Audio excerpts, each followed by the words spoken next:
Welcome to మా జిందగీ.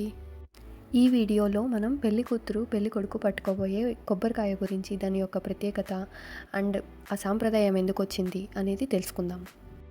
కొంతమంది దీన్ని కొబ్బరికాయ అంటారు, కొంతమంది కొబ్బరి బోండం అంటారు. ఇది ఒక్కొక్క ఏరియాని బట్టి వాళ్ళ వాళ్ళ మాట తీరుని బట్టి అంటారనమాట.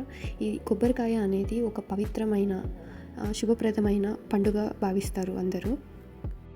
అంతటి పవిత్రమైన ఈ కొబ్బరి బొండంని వధువు తన కొత్త జీవితంలోకి అడుగు పెడుతున్నప్పుడు ఆమెతో పాటు ఆశీర్వాదాలు తెస్తుందని ఈ కొబ్బరి బొండంని చేతిలో పెట్టుకొని పెళ్ళికి ముందడుగు వేస్తుంది.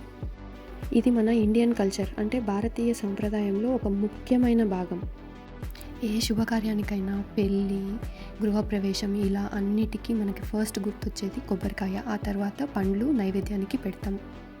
ఇది వరకు పెళ్ళిలో కొబ్బరికాయ అంటే అలానే చెట్లో కోసుకొని వచ్చి పచ్చి కొబ్బరికాయ పెట్టేసేవాళ్ళు అనమాట. ఇప్పుడున్న ట్రెండ్కి దాన్ని ఎలా చేశారు అంటే కంప్లీట్గా డిజైన్ చేసి దానికన్నీ మనం డెకరేషన్ చేసి పెడుతున్నాము.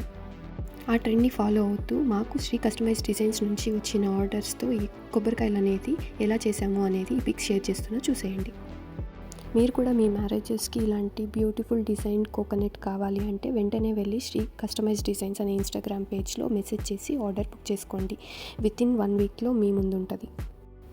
Thank you for watching. Don't forget to subscribe. Please do like, share and comment.